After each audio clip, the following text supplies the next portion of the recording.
You are now listening to Asking for a Friend with TalkDoc, sharing insights through real, honest, and practical ways to improve your communication and relationships. Featuring your hosts, Dr. Pamela Kreiser, Meredith Edwards-Nagel, and Taylor Polindo. Welcome back, everyone, to our Family Survival Kit for the holidays. Now, as we've been doing this series, we've been talking to all of you about how to survive the holidays. And one of the things that people talk to me about is they'll say, you know, you're just not at my dinner table. You don't know how hard it is. You don't know the people that I have to have these holiday dinners with. Well, today we're going to talk about a lot of those difficult topics. We're going to explore this idea that you and I have people in our families, people who are close to us, who are different than we are. And because of that difference, does that mean we can't celebrate the holidays? No. It just means that we have to do some special things to get ready. And that's where we talk about the Family Survival Kit. This idea that you and I can pack a bag full of communication tools in order to try to help to get those relationships to go, in order to have that meal, a way for us to connect. Maybe we can't resolve everything, but a way for us to find maybe some common ground.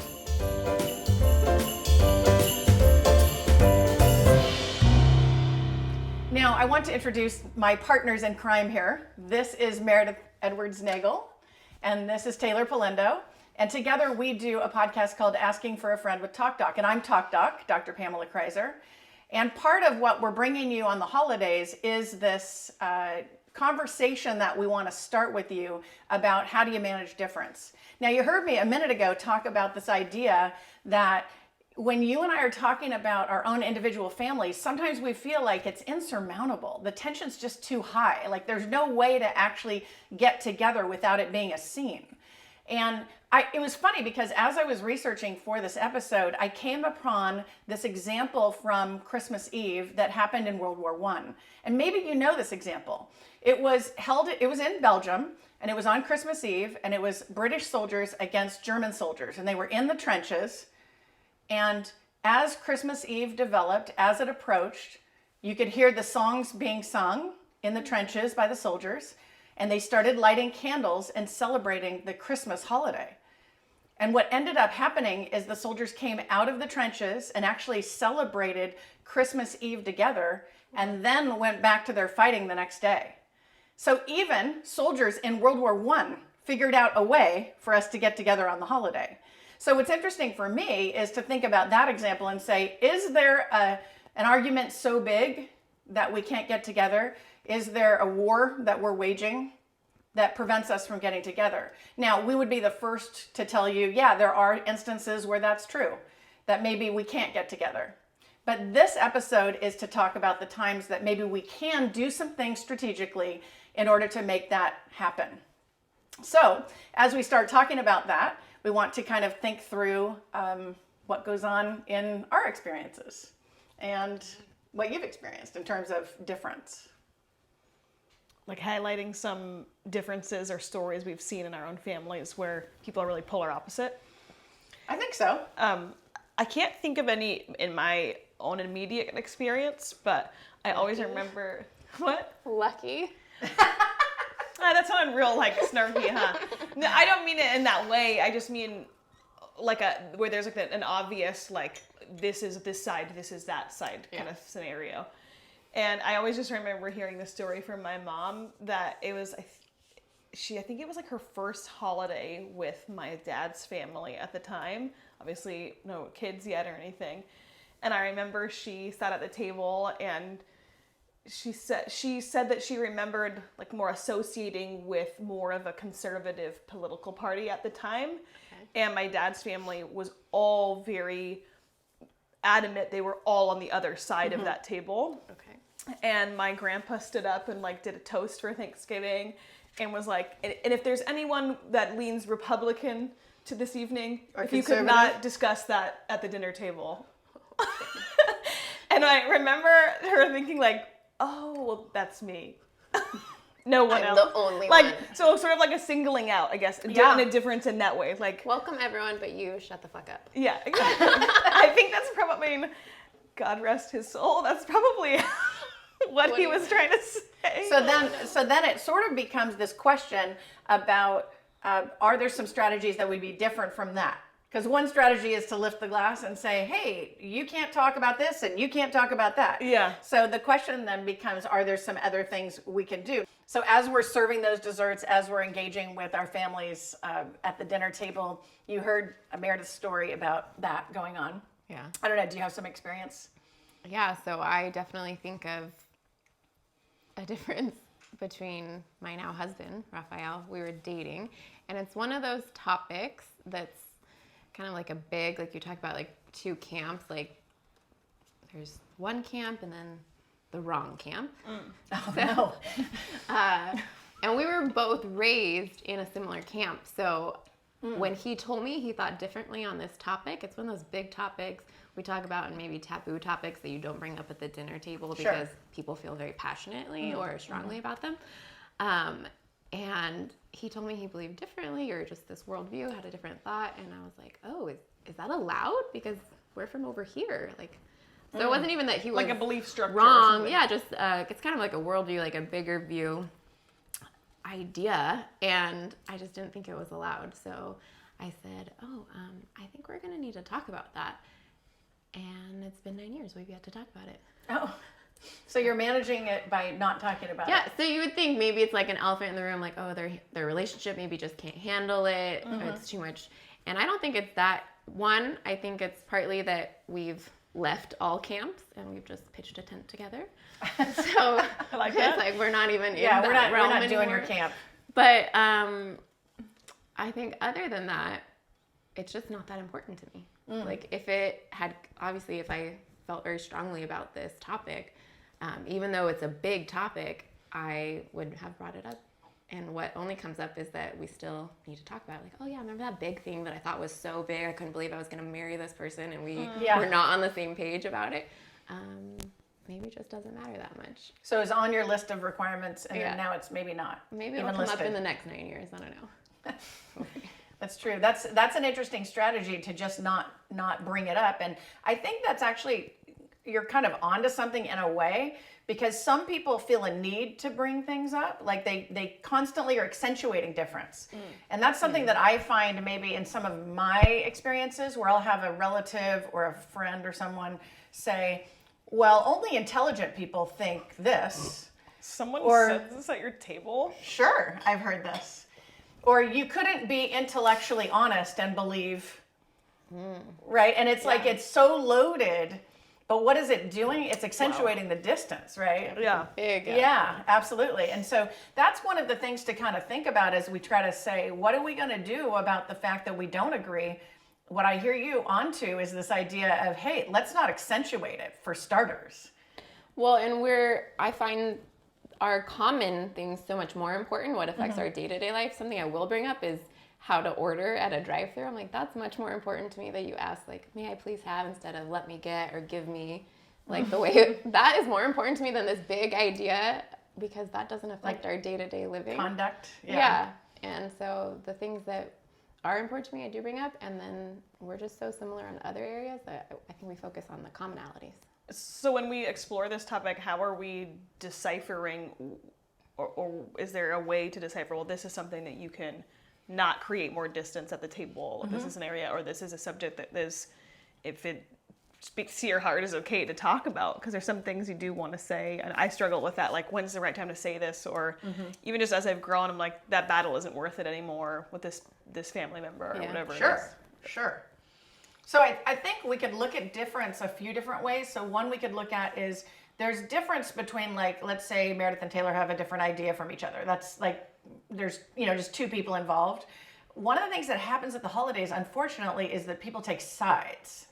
And so it's sometimes the majority versus the minority, which is sort of what your story was about. And then there's the opposite, where it's the minority, the minority against the majority, right? And they're trying to kind of be different, away from that majority, versus the other person forcing the minority away.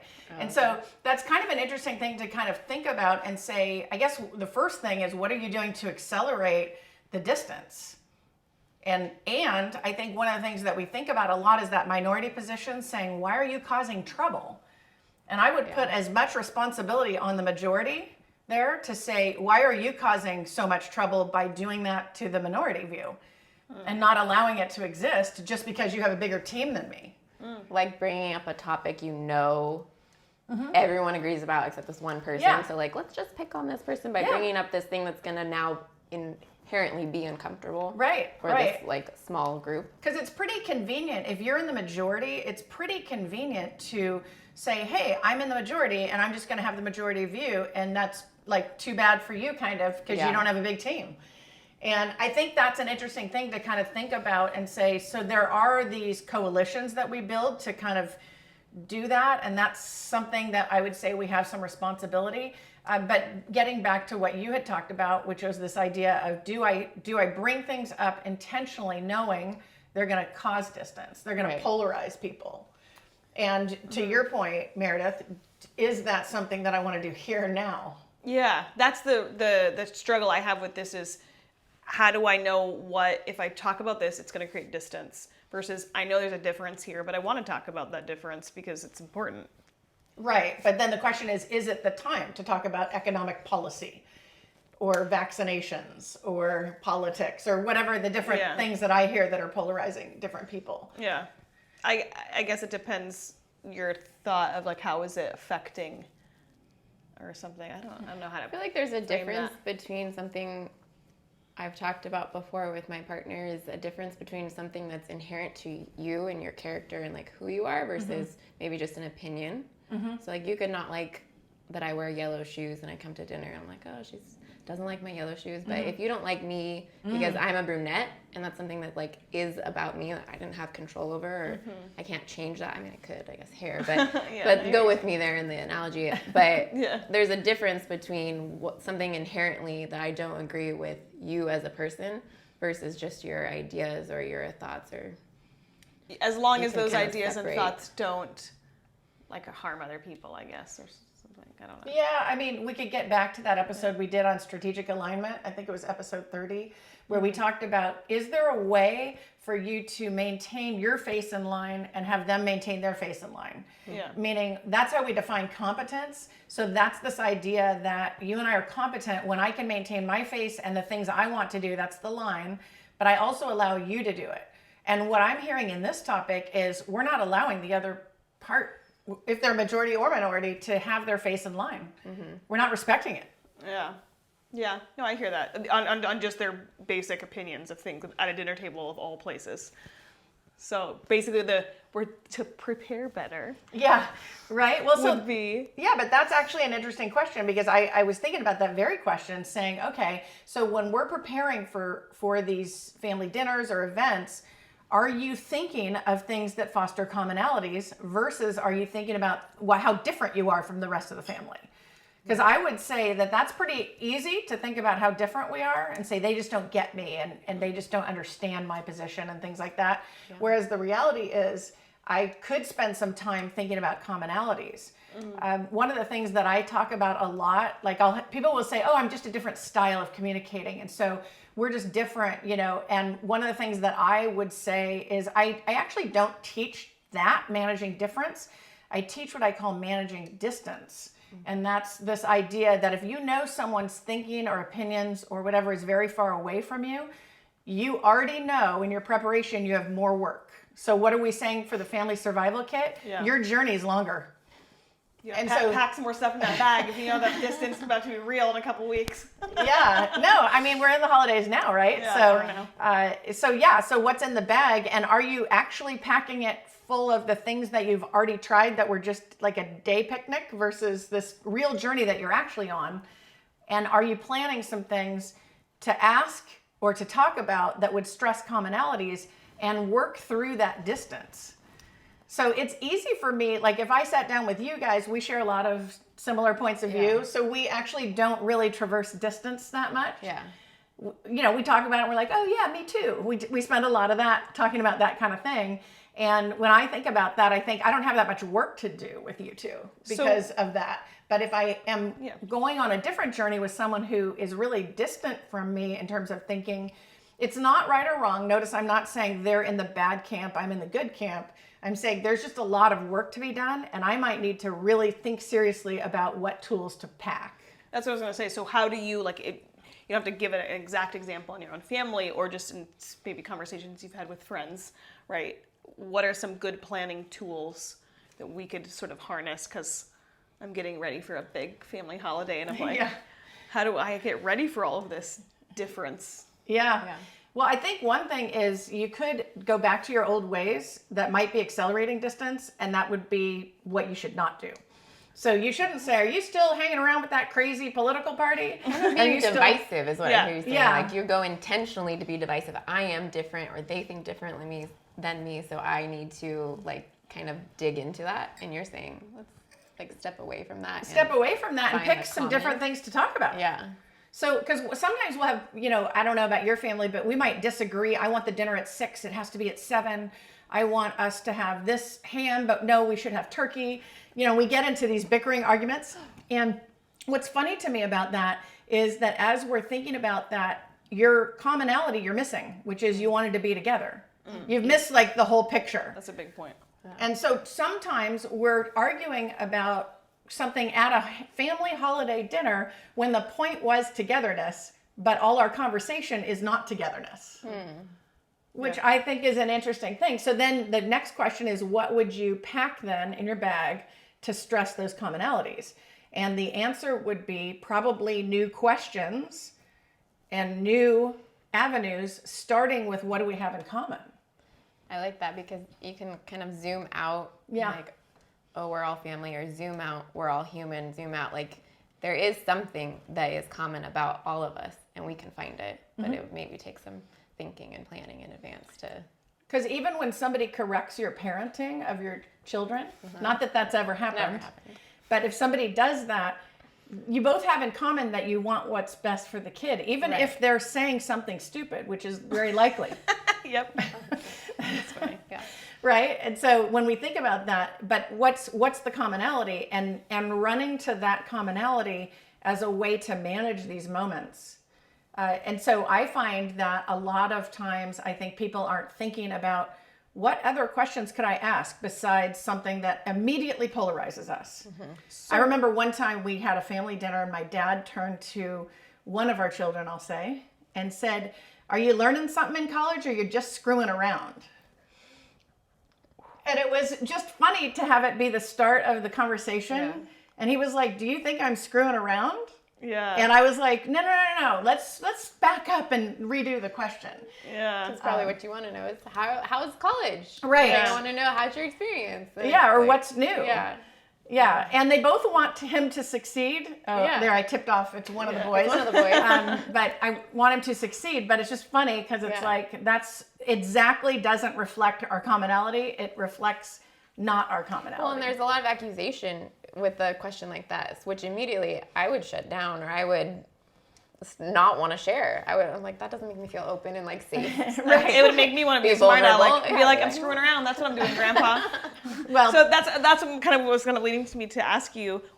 This is, and so many of the things we talk about in this survival kit go back to boundaries. But a lot of what I'm hearing are ideas for us internally that you're going into a holiday with difference, with distance. So it's in your personal planning. So what if you approach someone that crosses that? How do you read? Is there an idea? Do you have an idea how to navigate away if someone's coming at you with a topic that you know is a useless battle or a bickering battle or something that isn't the time and place that you want it to be? Do you have a idea or a good planning strategy for us to take from our toolkit? I think what you do is you think through quickly what's the commonality, and talk about that versus the distance.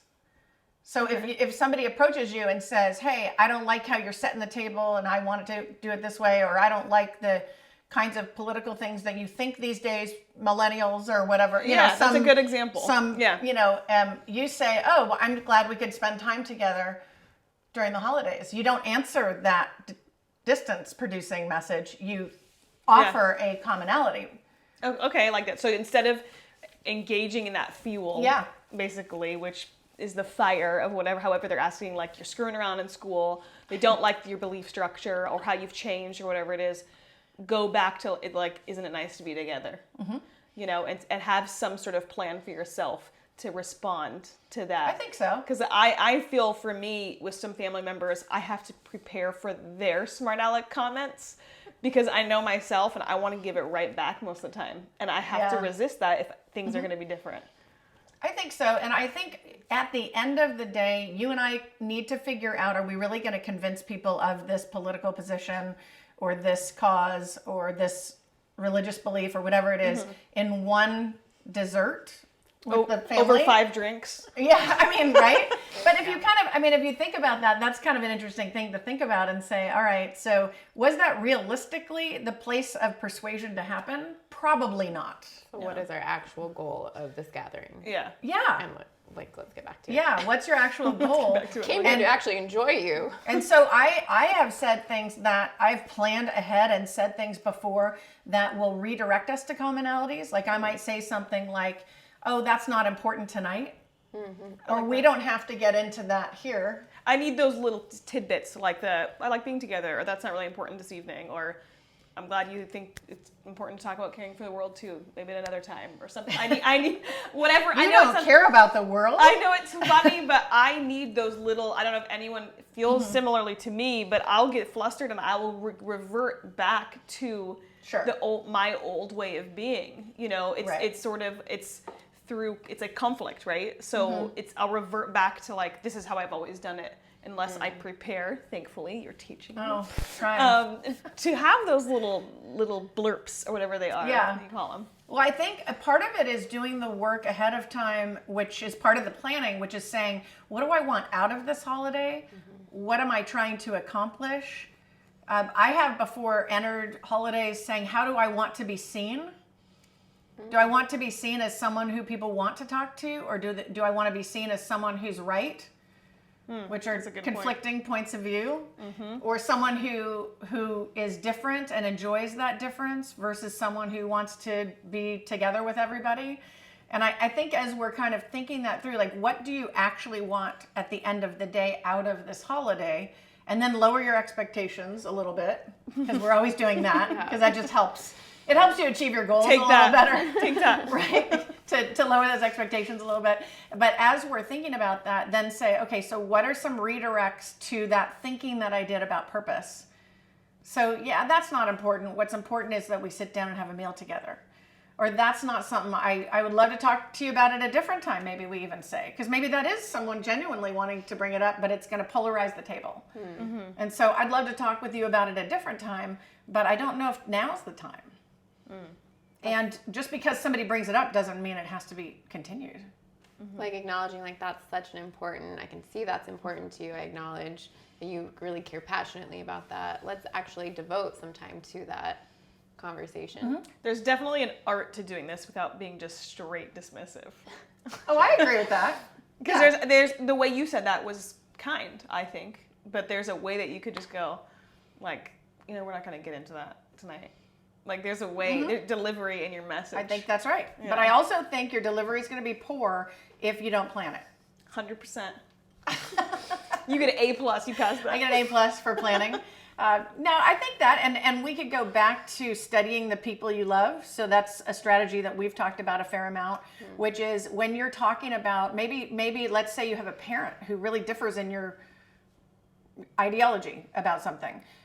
You want to zoom back out, as Taylor would say, and kind of look at that and say, what am I trying to accomplish here? And do I want that to be our memory of tonight, or do I want a different memory? And kind of examine that goal and then stick to the goal. But if you don't think about it ahead of time, I'm like you, Meredith, I just blurt something out and think, well, that's like not all of us are uneducated or whatever. No, I'm just kidding. But no, we're not that bad. Not that bad, but I don't know. Are we that good though? Probably not. So, and I think too, when we're talking about family, I think we have fewer restrictions. Like your family will say things that you think no one should ever say that sentence. Oh yeah. Well, I'll be at the table and I'm like, oh my gosh, like please never say that to anyone in the world. Yeah. We let a lot of things slide. I think so because it's family. So we think, oh, but then I'm thinking I'm not accomplishing many goals if I'm that careless. And also, I don't want to let everything slide. I wrestle with this. This is a wrestling topic for me because I'm like, no, I don't want to let that slide. But just having the art and the preparation and the planning is really important. But that comes back to boundaries, right? So that if something keeps coming up for you, that's turbulence. That means it's important to you, and maybe you need to readdress it at another time and like actually plan that out. Like, oh yeah, 100%. I want to find. I want to talk about with the family. Yeah, definitely. Not at Christmas dinner. Yeah, just not always at a full alcohol-induced meal is inappropriate. No, I think that's true, but I think one other thing to kind of bring up here is say too much right now. I think people, if they find themselves in a comfortable majority, they sort of just repeat all of the same ideas. The echo chamber. Yeah, like an echo chamber where they just say, yeah, I think the same thing. And there may be a couple of people don't think that, and they are silenced. And I would put some responsibility on that majority and say, what were your goals for the meal? I feel that a lot, and I'll just sit there and I'm like, okay, you all agree with each other, and I'll just sit here with my food in my mouth. Right. And but I would put some responsibility on those people too to say, what are your goals in terms of this meal, and are you evaluating what that does communicatively to alienate? To be right. It's kind of what you were saying. Is Yeah. my goal to be together, or is my goal to be right? And that sounds like the majority is goals to be right. I mean, whatever. sometimes, yeah. So then I'm thinking of different neutral questions, and we've talked a little bit about that in I don't know what episode it is, a few episodes ago. You'll find it. And but the asking neutral questions and thinking about how great that is as a tool. If we're talking about distance, it's the neutral question that will be the anchor down the middle. And so as we're thinking about that, ask that neutral question that we know won't stress the difference or the distance. So I might say, what have you been up to lately? Versus, are you still involved in that special interest group that I don't like? Yeah. I mean, that's that's a really good example. See, I need these. No, but you'd say something like, what have you been up to lately? And thinking through, like literally planning out 5 neutral questions for that person that you might struggle to have conversation with. What podcasts have you been listening to lately? I can think of one, right? I can think of one too. Yeah, that you might be able to talk about. But it's just an interesting thing to do some planning and to say, what are some questions that don't have a right or wrong answer. So in that episode, that's how we define what's neutral, is that if you ask the question and there isn't a predisposed answer and there is no right or wrong answer, that makes it neutral. And kind of challenging ourselves to say, if you really want that piece, if you really want that commonality, can you test yourself and prepare yourself to get those neutral questions to go? So as we approach the holidays, think about commonalities, but more importantly, think about the goals, right? And what you and I want to accomplish, and being realistic, lowering our expectations on what we might accomplish at a meal or at a family event, and prepare ourselves, put some things in our survival kit that are going to be useful, that are planned ahead of time that we can pull out versus blurting out. Right? To that. Once again, thank you for joining us today. Please remember to rate, share, and subscribe to our podcast. And thank you for listening to Asking for a Friend. Let us know what you thought of the episode. Our email is hello@afafpodcast.com. This show is for educational purposes only and is copyrighted. Written permission must be granted before syndication or rebroadcasting. Thanks for listening to Asking